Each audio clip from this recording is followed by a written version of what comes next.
Pride and Prejudice by Jane Austen. Volume the First. Chapter 11. When the ladies removed after dinner, Elizabeth ran up to her sister, and seeing her well guarded from cold, attended her into the drawing-room, where she was welcomed by her two friends, with many professions of pleasure, and Elizabeth had never seen them so agreeable as they were during the hour which passed before the gentlemen appeared. Their powers of conversation were considerable. They could describe an entertainment with accuracy, relate an anecdote with humor, and laugh at their acquaintance with spirit. But when the gentlemen entered, Jane was no longer the first object. Miss Bingley's eyes were instantly turned towards Darcy, and she had something to say to him before he had advanced many steps. He addressed himself directly to Miss Bennet with a polite congratulation. Mr. Hurst also made her a slight bow, and said he was very glad. But diffuseness and warmth remained for Bingley's salutation. He was full of joy and attention. The first half-hour was spent in piling up the fire, lest she should suffer from the change of room, and she removed, at his desire, to the other side of the fireplace, that she might be farther from the door. He then sat down by her, and talked scarcely to anyone else. Elizabeth, at work in the opposite corner, saw it all with great delight. When tea was over, Mr. Hurst reminded his sister-in-law of the card table, but in vain. She had obtained private intelligence that Mr. Darcy did not wish for cards, and Mr. Hurst soon found even his open petition rejected. She assured him that no one intended to play, and the silence of the whole party on the subject seemed to justify her. Mr. Hurst had, therefore, nothing to do but to stretch himself on one of the sofas and go to sleep. Darcy took up a book. Miss Bingley did the same, and Mrs. Hurst, principally occupied in playing with her bracelets and rings, joined now and then in her brother's conversation with Miss Bennet. Miss Bingley's attention was quite as much engaged in watching Mr. Darcy's progress through his book as in reading her own, and she was perpetually either making some inquiry or looking at his page. She could not win him, however, to any conversation. He merely answered her question and read on. At length, quite exhausted by the attempt to be amused with her own book, which she had only chosen because it was the second volume of his, she gave a great yawn and said, "How pleasant it is to spend an evening in this way. I declare, after all, there is no enjoyment like reading. How much sooner one tires of anything than of a book. When I have a house of my own, I shall be miserable if I have not an excellent library." No one made any reply. She then yawned again, threw aside her book, and cast her eyes round the room in quest of some amusement, when hearing her brother mentioning a ball to Miss Bennet, she turned suddenly towards him and said, "By the by, Charles, are you really serious in meditating a dance at Netherfield? I would advise you, before you determine on it, to consult the wishes of the present party. I am much mistaken if there are not some among us to whom a ball would be rather a punishment than a pleasure." "If you mean Darcy," cried her brother, "he may go to bed, if he chooses, before it begins. But as for the ball, it is quite a settled thing, and as soon as Nichols has made white soup enough, I shall send round my cards." "I should like balls infinitely better," she replied, "if they were carried on in a different manner. But there is something insufferably tedious in the usual process of such a meeting. It would surely be much more rational if conversation instead of dancing made the order of the day." "Much more rational, my dear Caroline, I dare say. but it would not be near so much like a ball." Miss Bingley made no answer, and soon afterwards got up and walked about the room. Her figure was elegant, and she walked well, but Darcy, at whom it was all aimed, was still inflexibly studious.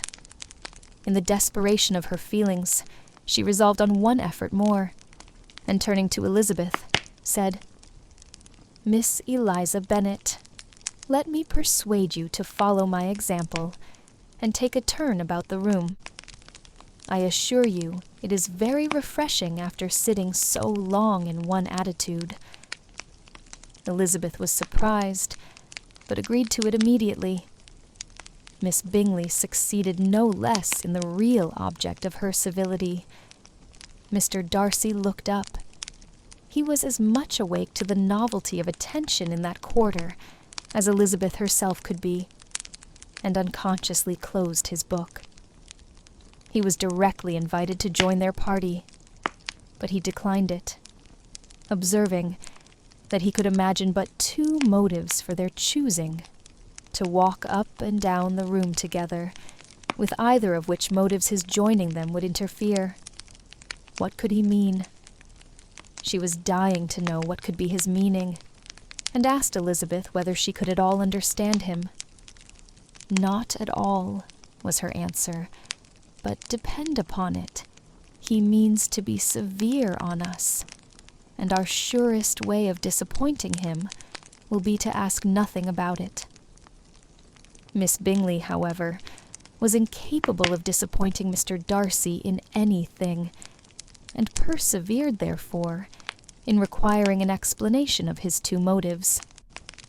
"I have not the smallest objection to explaining them," said he, as soon as she allowed him to speak.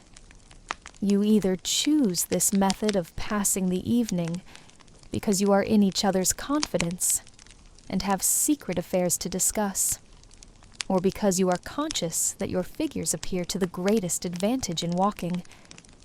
If the first, I should be completely in your way, and if the second, I can admire you much better, as I sit by the fire." "Oh, shocking!" cried Miss Bingley. "I never heard anything so abominable. How shall we punish him for such a speech?" "Nothing so easy, if you have but the inclination," said Elizabeth. "We can all plague and punish one another, tease him, laugh at him. Intimate as you are, you must know how it is to be done. But upon my honor I do not. I do assure you that my intimacy has not yet taught me that. Tease calmness of temper and presence of mind. No, no. I feel he may defy us there. And as to laughter, we will not expose ourselves, if you please, by attempting to laugh without a subject. Mr. Darcy may hug himself." "Mr. Darcy is not to be laughed at," cried Elizabeth. "That is an uncommon advantage, and uncommon I hope it will continue, for it would be a great loss to me to have many such acquaintance. I dearly love a laugh. Miss Bingley," said he, "has given me credit for more than can be. The wisest and best of men, nay, the wisest and best of their actions, may be rendered ridiculous by a person whose first object in life is a joke." "Certainly," replied Elizabeth, "there are such people, but I hope I am not one of them. I hope I never ridicule what is wise or good. Follies and nonsense, whims and inconsistencies, do divert me, I own, and I laugh at them whenever I can. But these, I suppose, are precisely what you are without. Perhaps that is not possible for anyone, but it has been the study of my life to avoid those weaknesses which often expose a strong understanding to ridicule, such as vanity and pride. Yes, vanity is a weakness indeed, but pride, where there is a real superiority of mind, pride will be always under good regulation. Elizabeth turned away to hide a smile.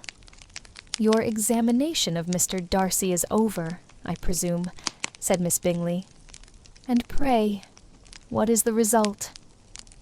"I am perfectly convinced by it that Mr. Darcy has no defect.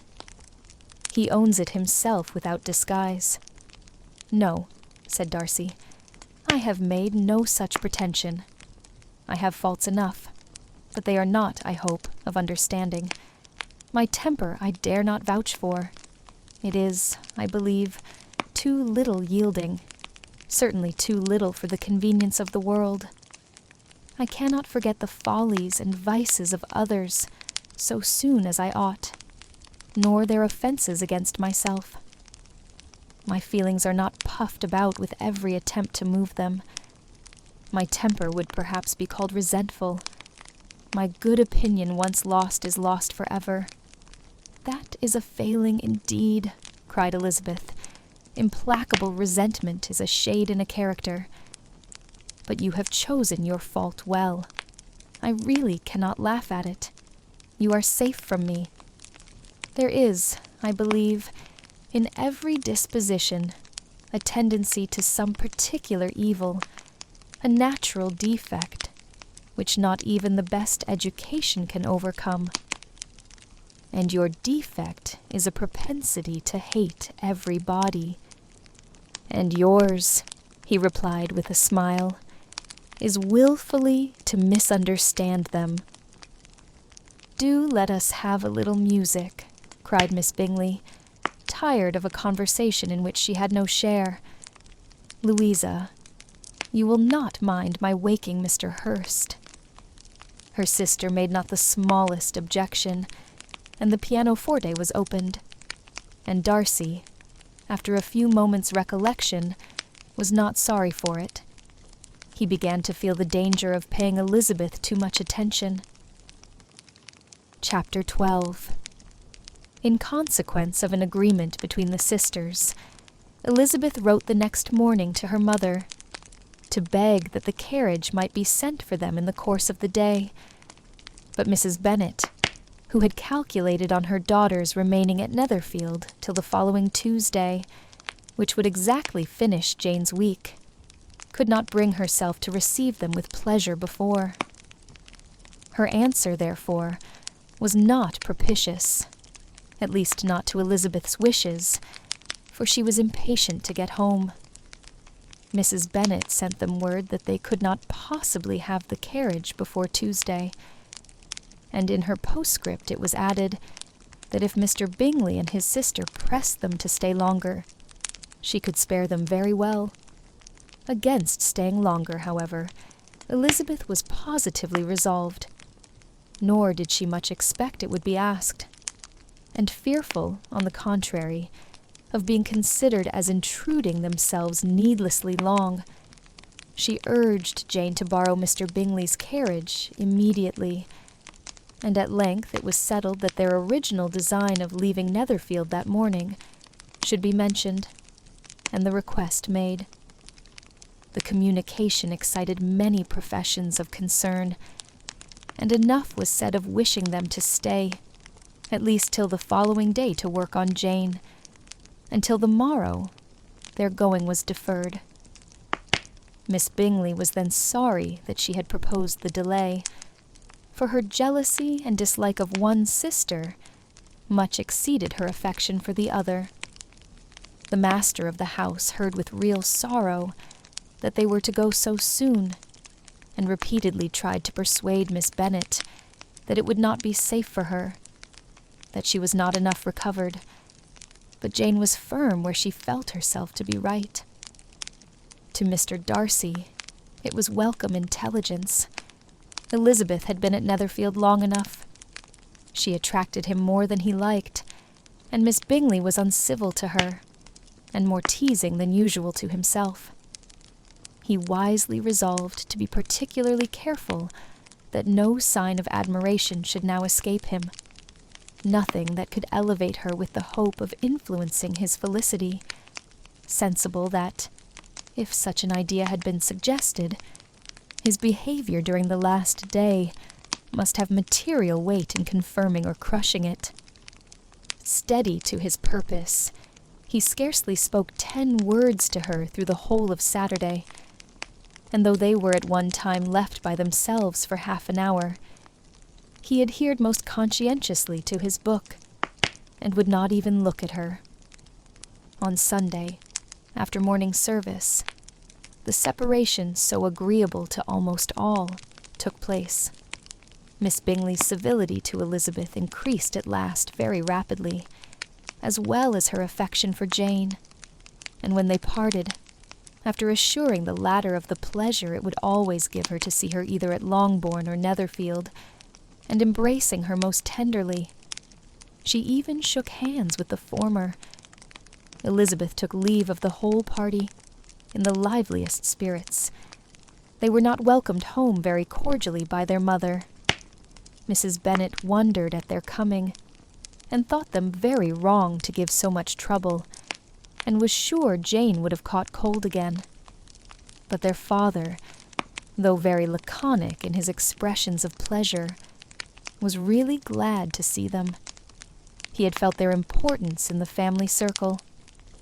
The evening conversation, when they were all assembled, had lost much of its animation and almost all its sense by the absence of Jane and Elizabeth. They found Mary, as usual, deep in the study of thorough base and human nature, and had some new extracts to admire, and some new observations of threadbare morality to listen to. Catherine and Lydia had information for them of a different sort.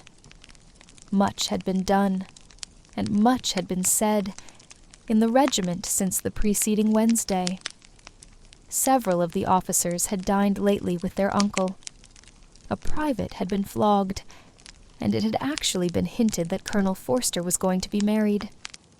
Chapter 13. "I hope, my dear," said Mr. Bennet to his wife, as they were at breakfast the next morning, "that you have ordered a good dinner today, because I have reason to expect an addition to our family party." "Who do you mean, my dear?" "I know of nobody that is coming, I am sure, unless Charlotte Lucas should happen to call in, and I hope my dinners are good enough for her. I do not believe she often sees such at home. The person of whom I speak is a gentleman and a stranger." Mrs. Bennet's eyes sparkled. "A gentleman and a stranger. It is Mr. Bingley, I am sure. Why, Jane, you never dropped a word of this. You sly thing. Well, I am sure I shall be extremely glad to see Mr. Bingley. But, good Lord, how unlucky. There is not a bit of fish to be got today. Lydia, my love, ring the bell. I must speak to Hill this moment." "It is not Mr. Bingley," said her husband. "It is a person whom I never saw in the whole course of my life."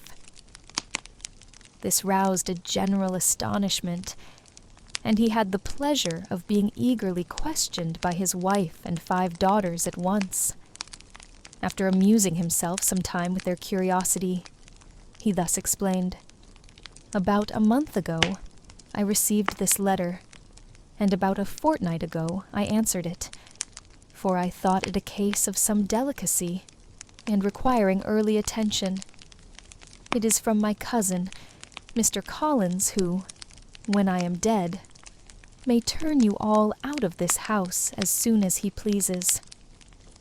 "Oh, my dear," cried his wife, "I cannot bear to hear that mentioned. Pray do not talk of that odious man. I do think it is the hardest thing in the world that your estate should be entailed away from your own children, and I am sure, if I had been you, I should have tried long ago to do something or other about it." Jane and Elizabeth attempted to explain to her the nature of an entail. They had often attempted it before, but it was a subject on which Mrs. Bennet was beyond the reach of reason, and she continued to rail bitterly against the cruelty of settling an estate away from a family of 5 daughters, in favor of a man whom nobody cared anything about. "It certainly is a most iniquitous affair," said Mr. Bennet, and nothing can clear Mr. Collins from the guilt of inheriting Longbourn. But if you will listen to his letter, you may, perhaps, be a little softened by his manner of expressing himself. No, that I am sure I shall not, and I think it was very impertinent of him to write to you at all, and very hypocritical. I hate such false friends. Why could not he keep on quarreling with you, as his father did before him? Why, indeed, he does seem to have had some filial scruples on that head, as you will hear. Hunsford, near Westerham, Kent, 15th October. Dear Sir, the disagreement subsisting between yourself and my late honored father always gave me much uneasiness, and since I have had the misfortune to lose him, I have frequently wished to heal the breach. But, for some time, I was kept back by my own doubts, fearing lest it might seem disrespectful to his memory for me to be on good terms with anyone with whom it had always pleased him to be at variance. There, Mrs. Bennet. My mind, however, is now made up on the subject, for, having received ordination at Easter, I have been so fortunate as to be distinguished by the patronage of the Right Honourable Lady Catherine de Bourgh, widow of Sir Louis de Bourgh, whose bounty and beneficence has preferred me to the valuable rectory of this parish, where it shall be my earnest endeavour to demean myself with grateful respect towards her ladyship, and be ever ready to perform those rites and ceremonies which are instituted by the Church of England. As a clergyman, moreover, I feel it my duty to promote and establish the blessing of peace in all families within the reach of my influence. And on these grounds, I flatter myself that my present overtures of goodwill are highly commendable, and that the circumstance of my being next in the entail of Longbourn estate will be kindly overlooked on your side, and not lead you to reject the offered olive branch. I cannot be otherwise than concerned at being the means of injuring your amiable daughters, and beg leave to apologize for it, as well as to assure you of my readiness to make them every possible amends. But of this hereafter. If you should have no objection to receive me into your house, I propose myself the satisfaction of waiting on you and your family, Monday, November 18th, by 4 o'clock, and shall probably trespass on your hospitality till the Saturday se'night following, which I can do without any inconvenience, as Lady Catherine is far from objecting to my occasional absence on a Sunday, provided that some other clergyman is engaged to do the duty of the day. I remain, dear sir, with respectful compliments to your lady and daughters, your well-wisher and friend, William Collins. At 4 o'clock, therefore, we may expect this peacemaking gentleman, said Mr. Bennet, as he folded up the letter. He seems to be a most conscientious and polite young man, upon my word, and, I doubt not, will prove a valuable acquaintance, especially if Lady Catherine should be so indulgent as to let him come to us again. There is some sense in what he says about the girls, however, and if he is disposed to make them any amends, I shall not be the person to discourage him. Though it is difficult, said Jane, to guess in what way he can mean to make us the atonement he thinks our due, the wish is certainly to his credit. Elizabeth was chiefly struck with his extraordinary deference for Lady Catherine, and his kind intention of christening, marrying, and burying his parishioners whenever it were required. He must be an oddity, I think, said she. I cannot make him out. There is something very pompous in his style, and what can he mean by apologizing for being next in the entail?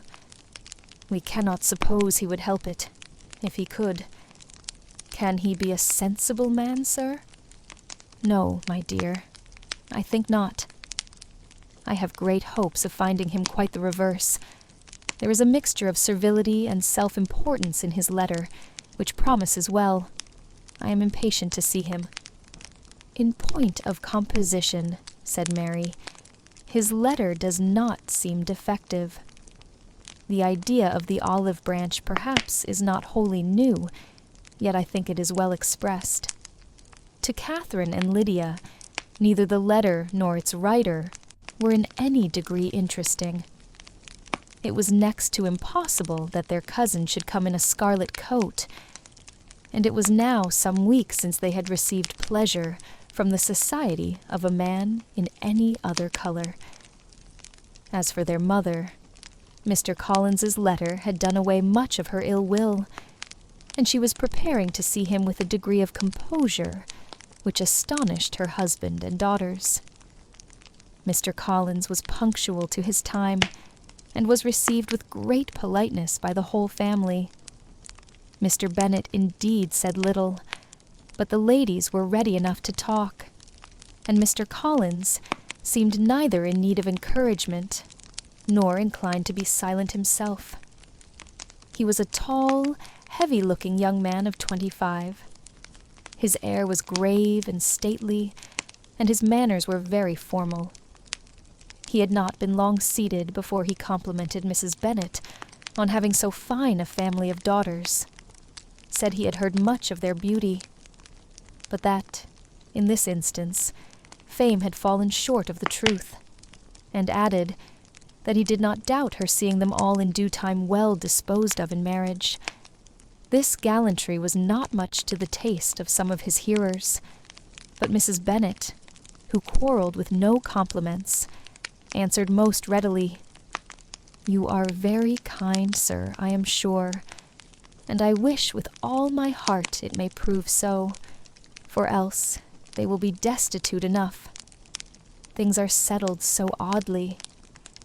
You allude, perhaps, to the entail of this estate. Ah, sir, I do indeed.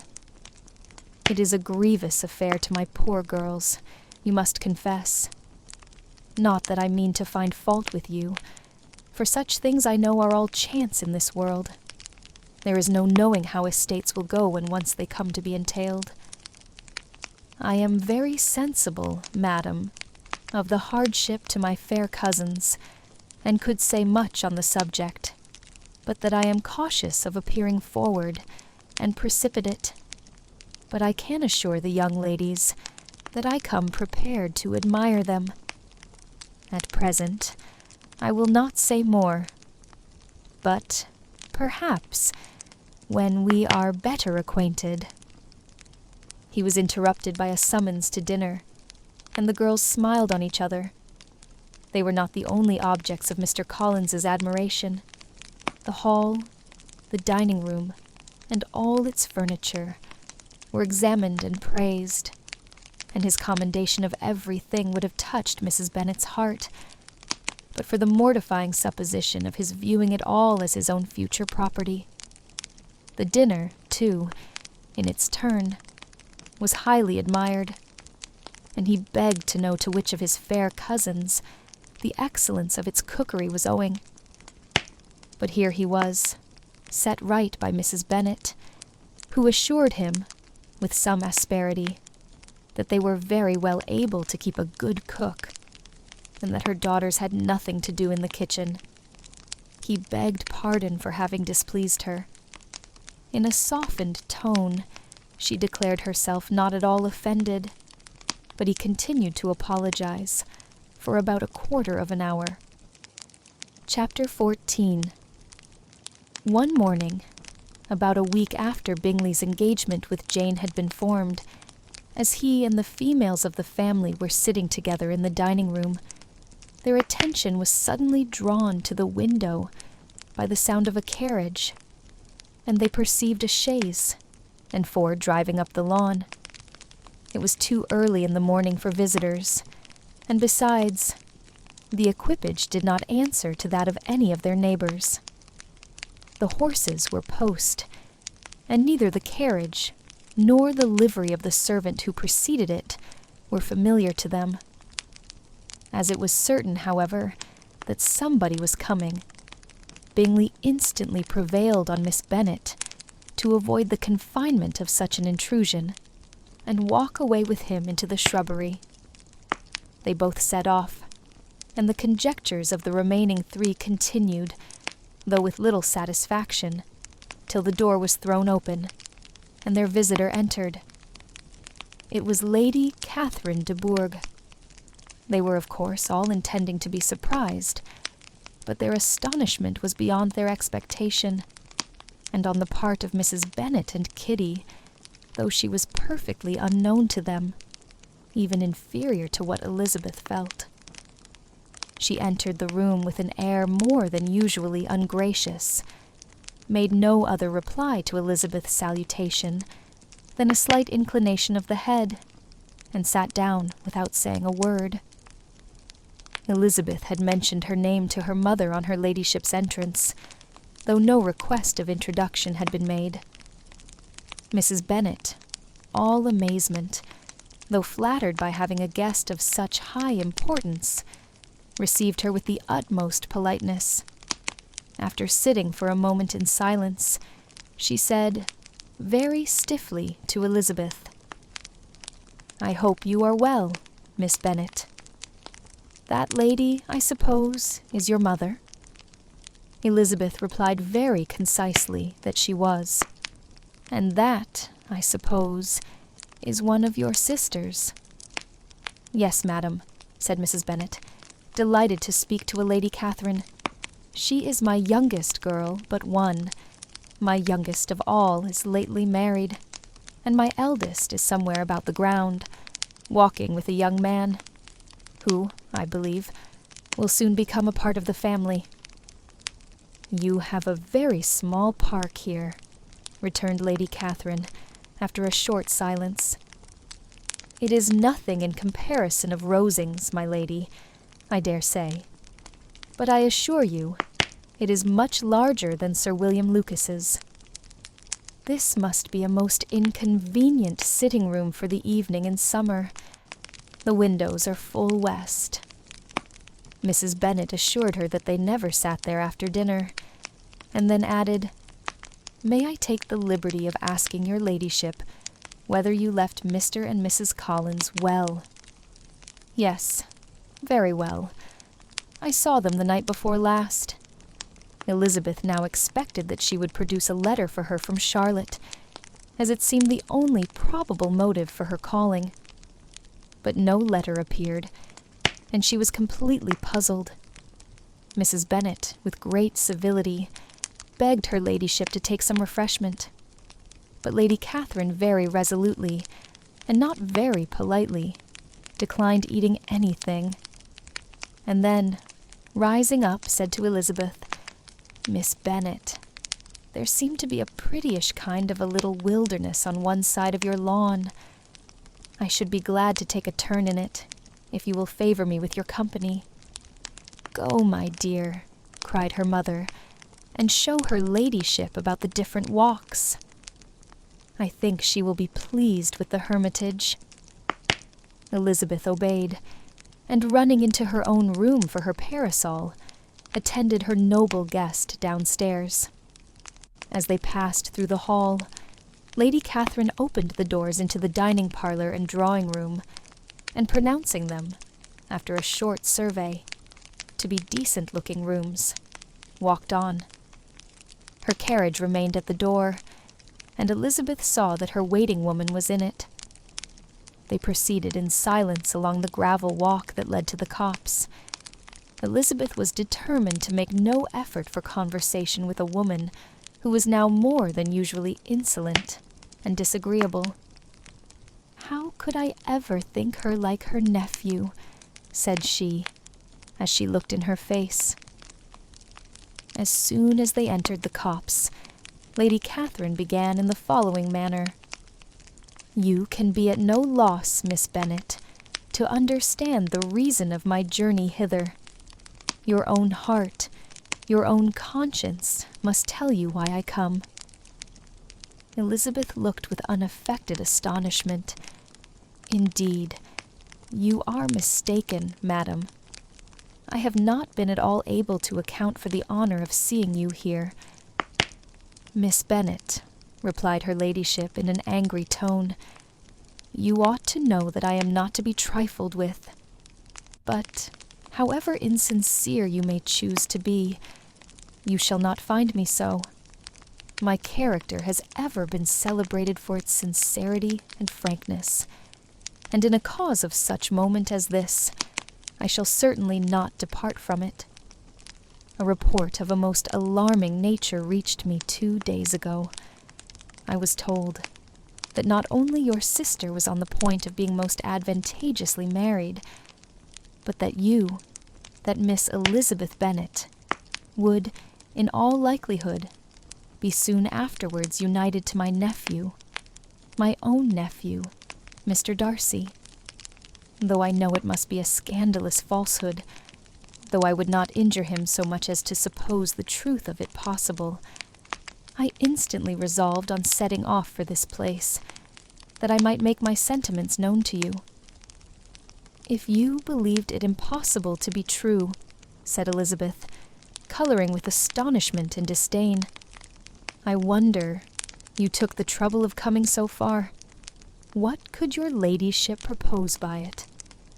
"At once, to insist upon having such a report universally contradicted.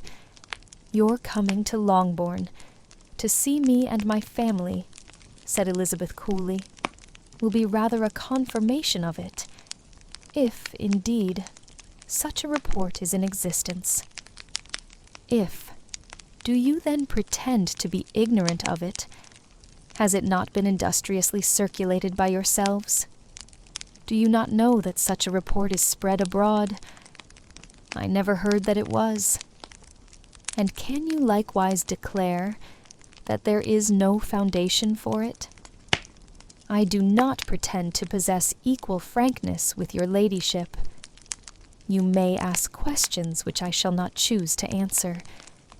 This is not to be borne. Miss Bennet, I insist on being satisfied. Has my nephew, made you an offer of marriage? Your ladyship has declared it to be impossible. It ought to be so. It must be so, while he retains the use of his reason. But your arts and allurements may, in a moment of infatuation, have made him forget what he owes to himself and to all his family. You may have drawn him in. If I have, I shall be the last person to confess it. Miss Bennet, do you know who I am? I have not been accustomed to such language as this. I am almost the nearest relation he has in the world, and am entitled to know all his dearest concerns. But you are not entitled to know mine, nor will such behavior as this ever induce me to be explicit. Let me be rightly understood. This match, to which you have the presumption to aspire, can never take place. No, never. Mr. Darcy is engaged to my daughter. Now, what have you to say? Only this, that if he is so, you can have no reason to suppose he will make an offer to me." Lady Catherine hesitated for a moment, and then replied, "The engagement between them is of a peculiar kind. From their infancy, they have been intended for each other. It was the favorite wish of his mother, as well as of hers. While in their cradles, we planned the union. And now, at the moment when the wishes of both sisters would be accomplished, in their marriage, to be prevented by a young woman of inferior birth, of no importance in the world, and wholly unallied to the family. Do you pay no regard to the wishes of his friends? To his tacit engagement with Miss de Bourgh? Are you lost to every feeling of propriety and delicacy? Have you not heard me say that from his earliest hours he was destined for his cousin? Yes, and I had heard it before, but what is that to me?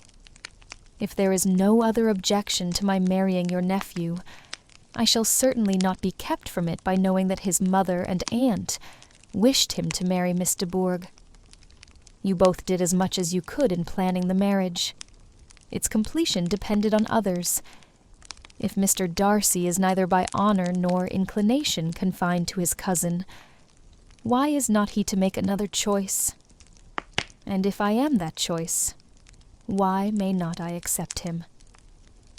Because honor, decorum, prudence, nay, interest, forbid it. Yes, Miss Bennet, interest.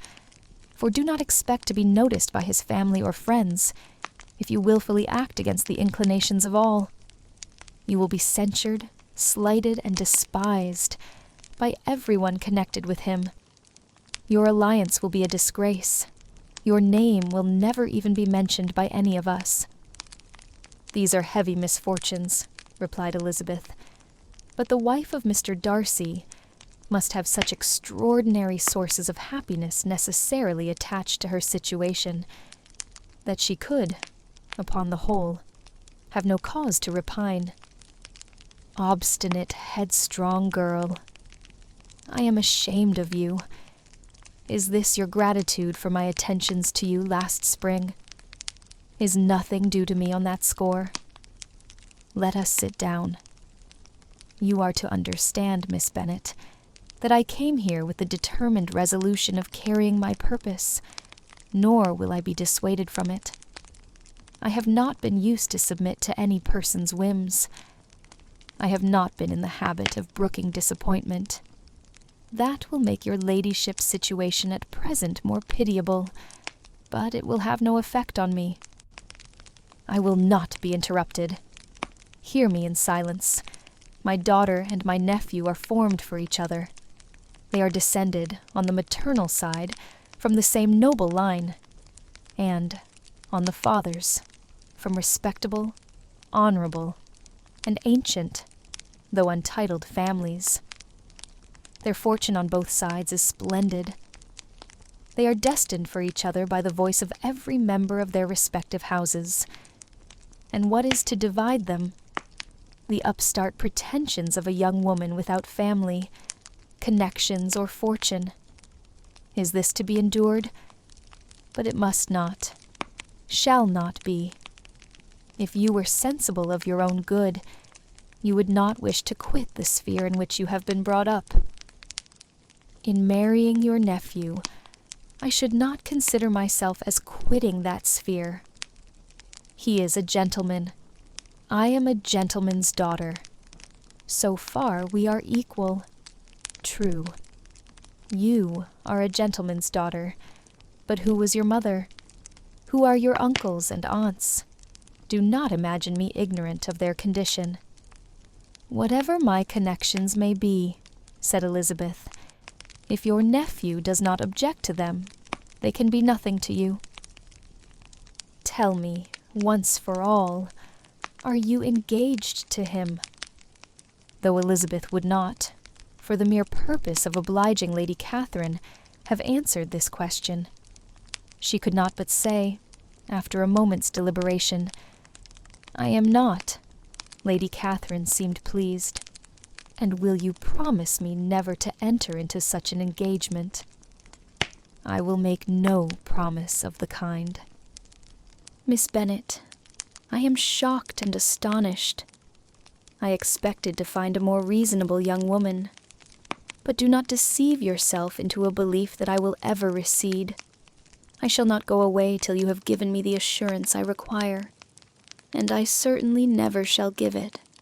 I am not to be intimidated into anything so wholly unreasonable. Your ladyship wants Mr. Darcy to marry your daughter, but would my giving you the wished-for promise make their marriage at all more probable? Supposing him to be attached to me, would my refusing to accept his hand make him wish to bestow it on his cousin? Allow me to say, Lady Catherine, that the arguments with which you have supported this extraordinary application have been as frivolous as the application was ill-judged.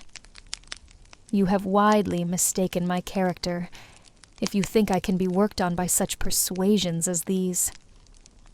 How far your nephew might approve of your interference in his affairs, I cannot tell, but you have certainly no right to concern yourself in mine.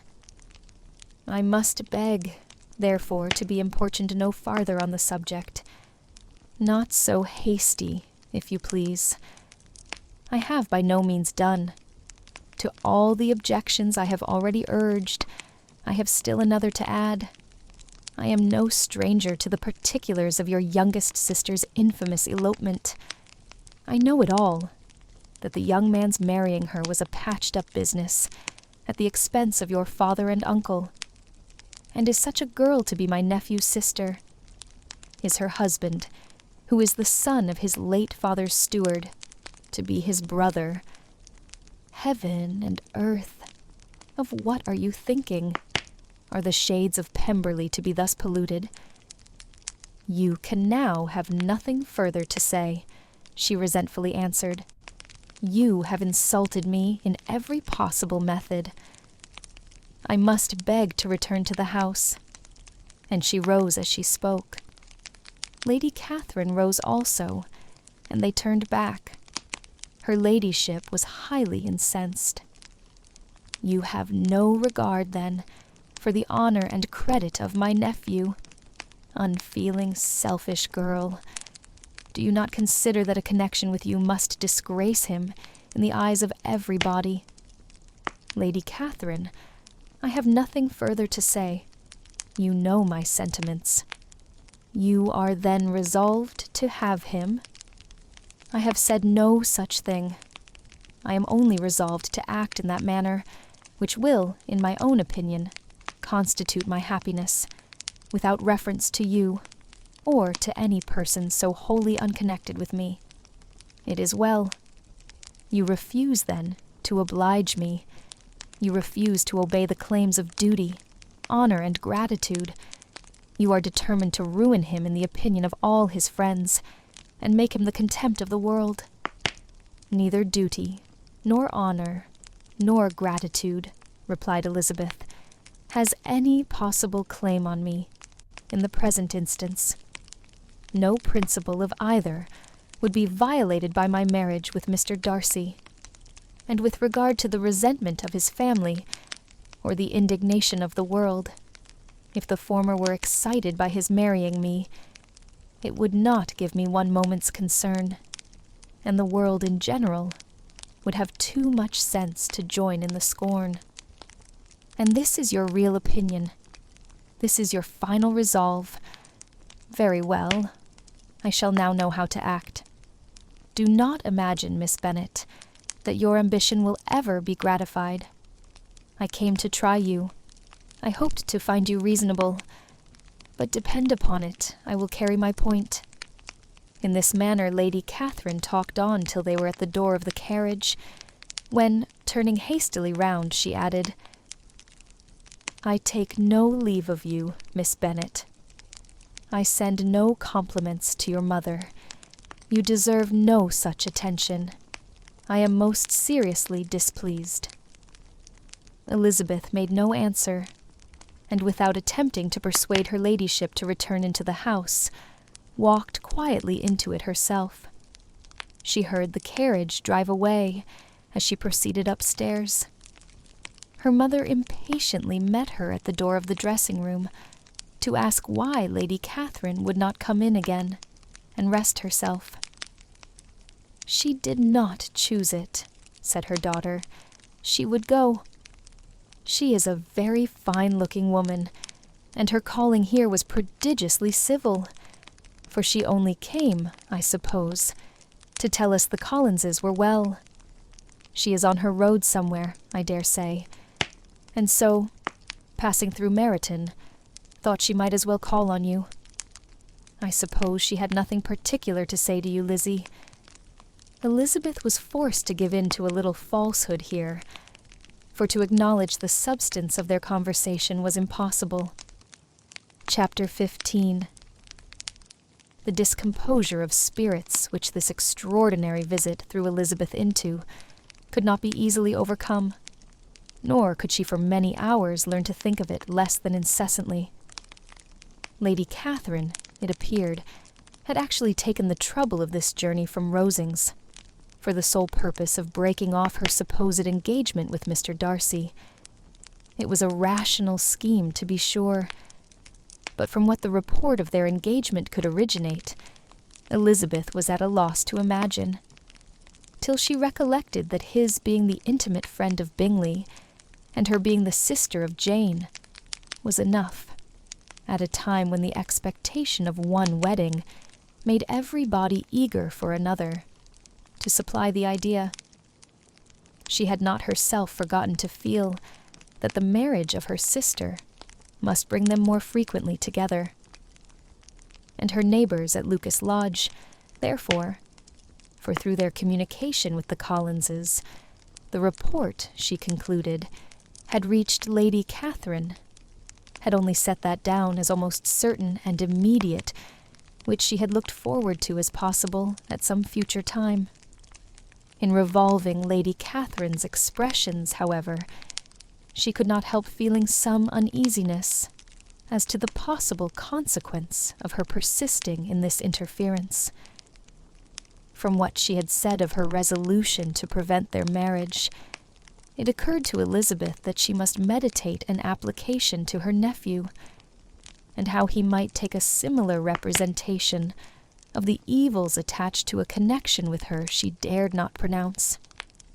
She knew not the exact degree of his affection for his aunt, or his dependence on her judgment, but it was natural to suppose that he thought much higher of her ladyship than she could do, and it was certain that in enumerating the miseries of a marriage with one whose immediate connections were so unequal to his own, his aunt would address him on his weakest side.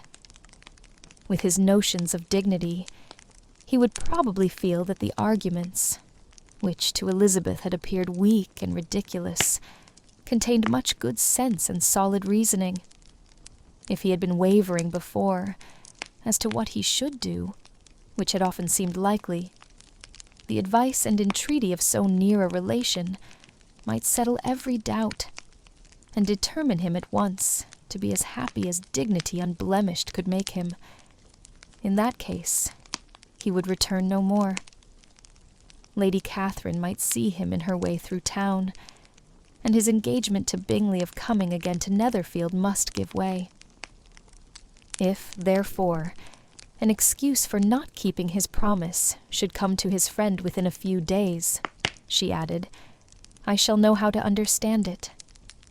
I shall then give over every expectation, every wish of his constancy.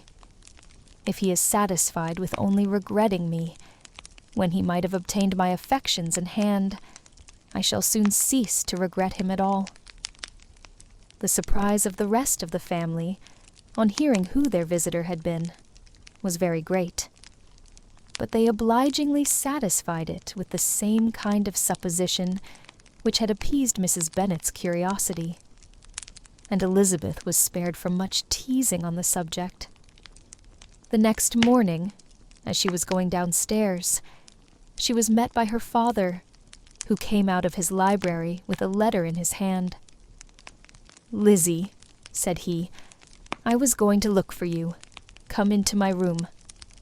She followed him thither, and her curiosity to know what he had to tell her was heightened by the supposition of its being in some manner connected with the letter he held. It suddenly struck her that it might be from Lady Catherine, and she anticipated with dismay all the consequent explanations. She followed her father to the fireplace, and they both sat down. He then said, "I have received a letter this morning that has astonished me exceedingly. As it principally concerns yourself, you ought to know its contents. I did not know before that I had 2 daughters on the brink of matrimony. Let me congratulate you on a very important conquest." The color now rushed into Elizabeth's cheeks, in the instantaneous conviction of its being a letter from the nephew instead of the aunt, and she was undetermined whether most to be pleased that he explained himself at all, or offended that his letter was not rather addressed to herself, when her father continued, You look conscious. Young ladies have great penetration in such matters as these, but I think I may defy even your sagacity to discover the name of your admirer. This letter is from Mr. Collins. From Mr. Collins? And what can he have to say? Something very much to the purpose, of course. He begins with congratulations on the approaching nuptials of my eldest daughter, of which, it seems, he has been told by some of the good-natured, gossiping Lucases. I shall not sport with your impatience by reading what he says on that point. What relates to yourself is as follows. Having thus offered you the sincere congratulations of Mrs. Collins and myself on this happy event, let me now add a short hint on the subject of another, of which we have been advertised by the same authority. Your daughter Elizabeth, it is presumed, will not long bear the name of Bennet, after her eldest sister has resigned it, and the chosen partner of her fate may be reasonably looked up to as one of the most illustrious personages in this land. Can you possibly guess, Lizzie, who is meant by this? This young gentleman is blessed, in a peculiar way, with everything the heart of mortal can most desire: splendid property, noble kindred, and extensive patronage. Yet, in spite of all these temptations, let me warn my cousin Elizabeth and yourself of what evils you may incur by a precipitate closure with this gentleman's proposals, which, of course, you will be inclined to take immediate advantage of. Have you any idea, Lizzie, who this gentleman is? But now it comes out. My motive for cautioning you is as follows. We have reason to imagine that his aunt, Lady Catherine de Bourgh, does not look on the match with a friendly eye. Mr. Darcy, you see, is the man. Now, Lizzie, I think I have surprised you. Could he or the Lucases have pitched on any man within the circle of our acquaintance, whose name would have given the lie more effectually to what they related? Mr. Darcy, who never looks at any woman but to see a blemish, and who probably never looked at you in his life. It is admirable. Elizabeth tried to join in her father's pleasantry, but could only force one most reluctant smile. Never had his wit been directed in a manner so little agreeable to her. Are you not diverted? Oh, yes. Pray read on. After mentioning the likelihood of this marriage to her ladyship last night, she immediately, with her usual condescension, expressed what she felt on the occasion. When it became apparent that on the score of some family objections on the part of my cousin, she would never give her consent to what she termed so disgraceful a match, I thought it my duty to give the speediest intelligence of this to my cousin, that she and her noble admirer may be aware of what they are about, and not run hastily into a marriage which has not been properly sanctioned. Mr. Collins, moreover, adds, I am truly rejoiced that my cousin Lydia's sad business has been so well hushed up, and am only concerned that their living together before the marriage took place should be so generally known. I must not, however, neglect the duties of my station, or refrain from declaring my amazement at hearing that you received the young couple into your house as soon as they were married. It was an encouragement of vice, and had I been the rector of Longbourn, I should very strenuously have opposed it. You ought certainly to forgive them as a Christian, but never to admit them in your sight, or allow their names to be mentioned in your hearing. That is his notion of Christian forgiveness. The rest of his letter is only about his dear Charlotte's situation, and his expectation of a young olive branch. But, Lizzie, you look as if you did not enjoy it. You are not going to be missish, I hope, and pretend to be affronted at an idle report. For what do we live, but to make sport for our neighbors, and laugh at them in our turn? Oh, cried Elizabeth, I am excessively diverted. But it is so strange. Yes, that is what makes it amusing. Had they fixed on any other man, it would have been nothing. But his perfect indifference, and your pointed dislike, make it so delightfully absurd. Much as I abominate writing, I would not give up Mr. Collins's correspondence for any consideration. Nay, when I read a letter of his, I cannot help giving him the preference even over Wickham, much as I value the impudence and hypocrisy of my son-in-law. And pray, Lizzie, what said Lady Catherine about this report? Did she call to refuse her consent? To this question his daughter replied only with a laugh, and as it had been asked without the least suspicion, she was not distressed by his repeating it. Elizabeth had never been more at a loss to make her feelings appear what they were not.